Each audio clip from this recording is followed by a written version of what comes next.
Hi, this is Peter Godinez, your ambassador with K80Y TV, with another version of Good Morning Oxnard. And as you know, we have a lot of fascinating people that are very interesting and have a lot to do with contributing to our community, but it can't help but just contribute to the world. So I've just met Jeff Gieseke, and his author name, he wrote a book, but his name on author is J.R. Gieseke, and he's written a book called Crush Hour.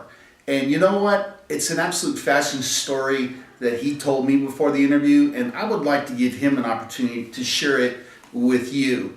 So, Jeff, thanks so much for coming on the show. Thank you. I feel pressure because I feel like there's something to do. We're going to make history here. But tell us a little bit about yourself. I mean, I'm 50 years old.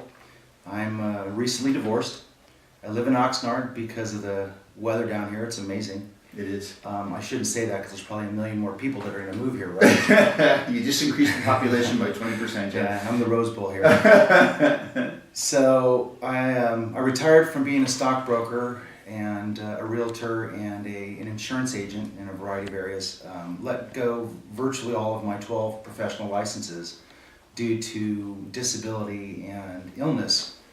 And I know it's not apparent. People see me. But most people aren't aware of my situation.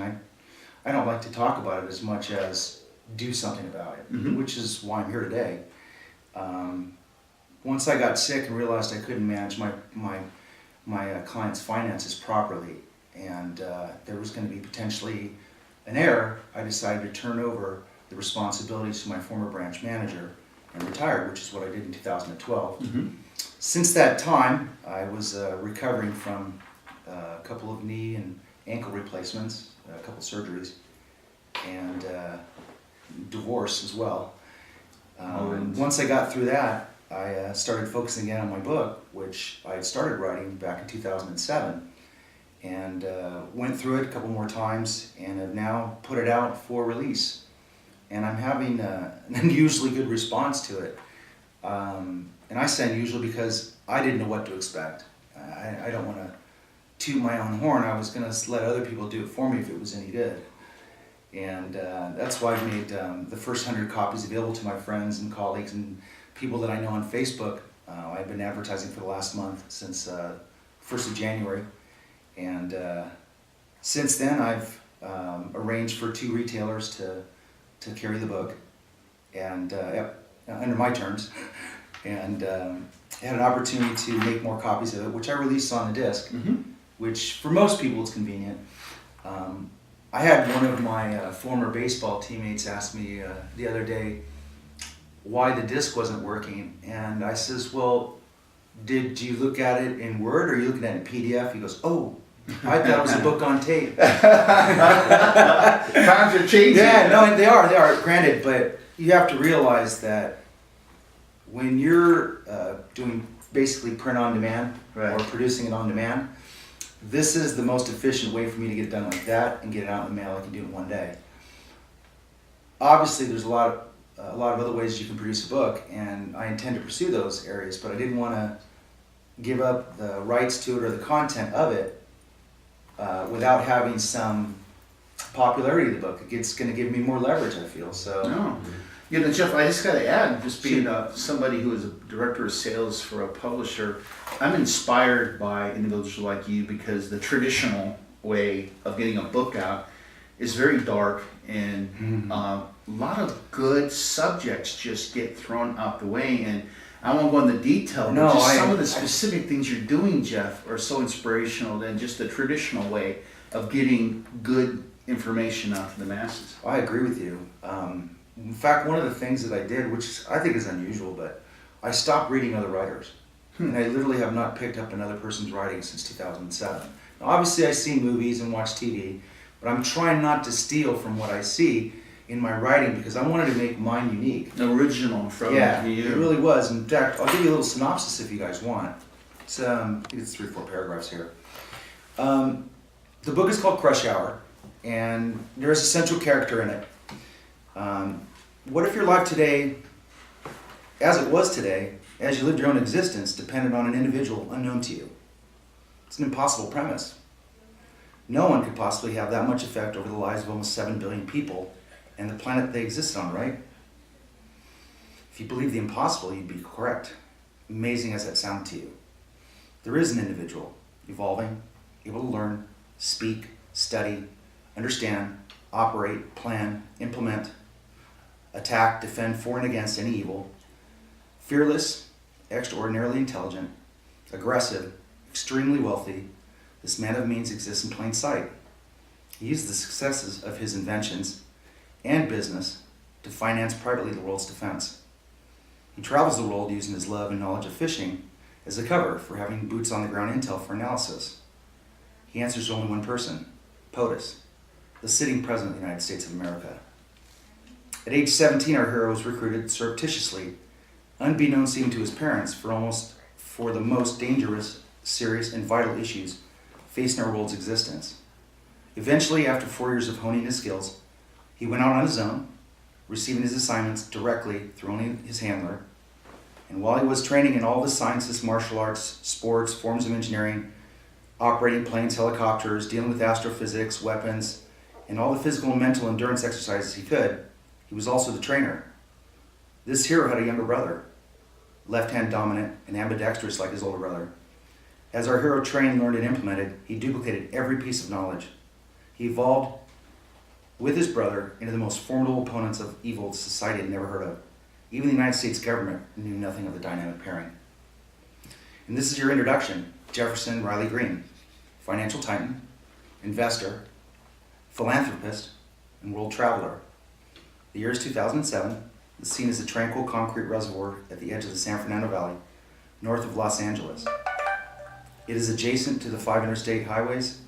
It's midnight, moonless, eerie, and quiet.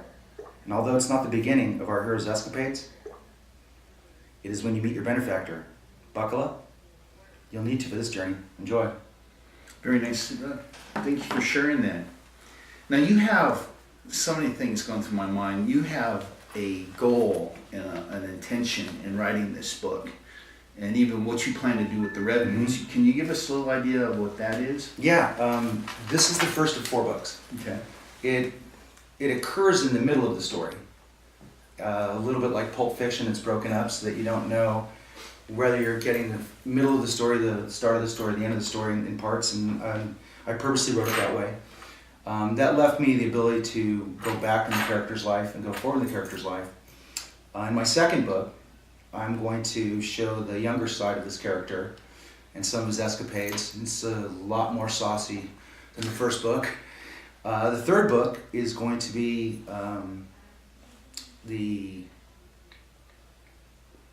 resolution of the first book. There's a situation that happens in there to the character, and it takes time to resolve it. So it goes into the third book for the resolution. In the meantime, these 2 characters, the brothers, have 2 sons. So unbeknownst to the United States government, the 4 sons take over the family business. And now they're not taking orders from anybody. That's book 4. So it kind of jumps back and forth in time. You know, Star Yeah. Wars made that real popular. Yeah, and I, believe it or not, that's not why I was doing it. It was when I first saw Pulp Fiction, the movie, that's what kind of gave me the idea to write a book that was broken up like that. Then I realized, well, there's a lot more to what I have to say into these characters. I can't get into one book. You can only do so many thousand words. I've got 70,000 words on one book already. You got to stop. Because you keep on going. So I broke it up into the second book already, and the third one's outlined. And what I'm basically going to do is take the concept of selling the book, make it popular, take as much of it as I can, because I'd like to set up a nonprofit and put it back into either working with kids or the elderly or the military. And I want to specify the military primarily because they need a lot of help before and after and during. And I've already encountered this with other friends who are in the military, so I wanted to help them. And I've never been in the military. I don't want to give anyone that impression, but my character is in the military. Okay. In a different way. Yeah, and so no disrespect. In fact, quite the opposite is what it's meant to. But I think that if you read the book, you'll understand. But that's the way I treat it.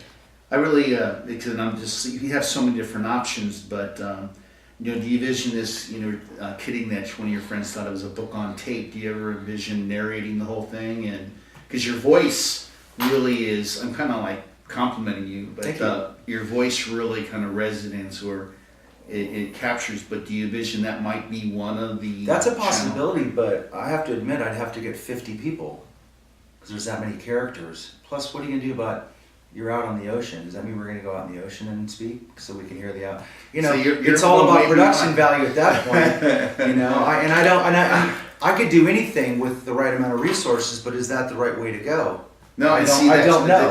I was just complimenting the fact that the voice part, and because you're already kind of jumping that this could be a movie, and I almost didn't want to say that. No, that's the reason you're talking about in between. That was the goal of it, and during the writing of this book, I actually had a movie filmed at my house called The Cottage, and my house was featured in it.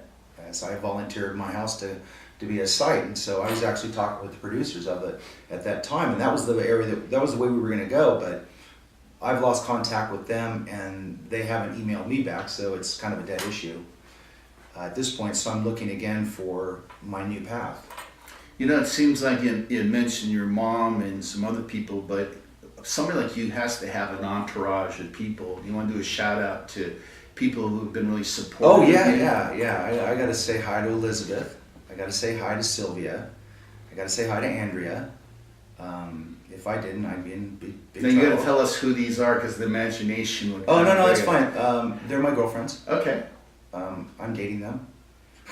As strange as that sounds. I was married to one person and true to her for 22 years, and now I'm single. You probably write a book about that one of these days. I've already been asked to. Okay, all right. Yeah, I went to Chico State. Trust me, it would start really well. Based on a true story, you can actually put.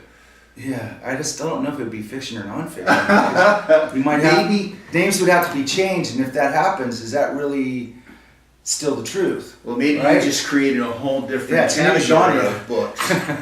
That's not my intention here. No, understood. No. So at this stage, do you want people contacting you? Can you be contacted? Do you want to share some of that? Because I know we're just in the development stage. But I have no problem having people contact me via my phone. Okay. I get phone calls regularly on my cell, 661-803-7269. I have an email address, which has my name in it, so you better pay attention. It's JRGIESEKE, which is the first two letters and the spelling of my last name, at yahoo.com. So if you want to get in touch with me there, you can. If you're a friend at Facebook, well, you've already been in contact with me, maybe. If you're someone else and owe you money, I don't know who you are. No, it's this is so exciting, and I feel like I've met you now, and I think you see the end in mind, because what you're going to do with the revenue. That's strange you say that. I don't see the end in mind, because one of the ideas that I have is an outrageous way for everyone in town to have fun. Mm-hmm. It could be so big that could go on, and then every time that has more success, then there's more areas for us to help other people.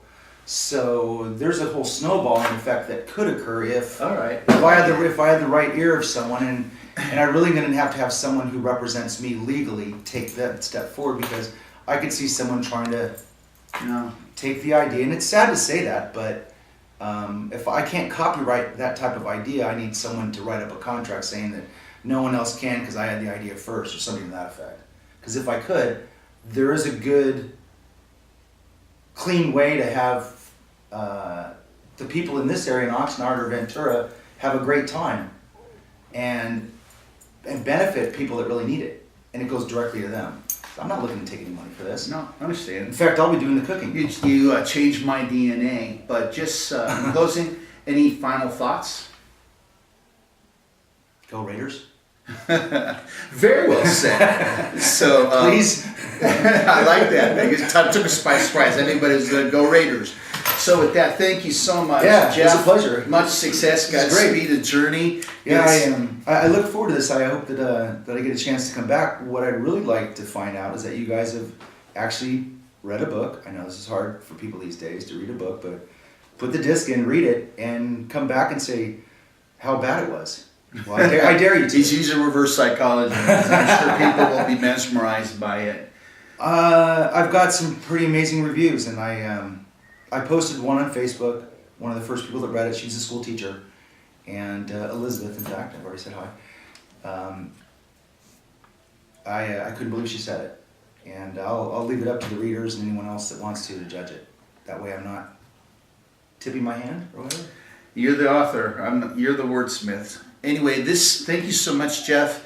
My pleasure. This is Peter Godinez with KDY TV. Until next time.